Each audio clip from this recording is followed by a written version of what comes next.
In this simple video tutorial, I'm going to share with you how you can delete your YouTube search history.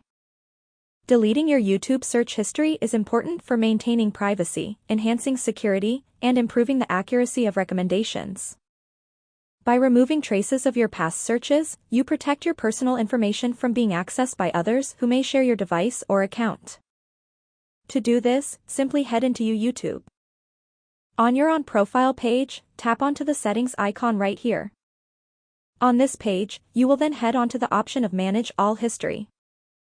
Wait for it to load. As it loads, don't forget to hit that like button as it much helps for the channel growth. On this page, tap on Delete to select the watch history you prefer to delete. To clear all, just tap on Delete All Time. All your watch history will be cleared successfully. This allows YouTube to better tailor recommendations to your current interests, enhancing the overall user experience on the platform. That's how easy it is to clear your YouTube search history. If you have any questions, just let me know in the comments section down below. Please don't forget to leave a like, share and subscribe for more video tutorials like this one.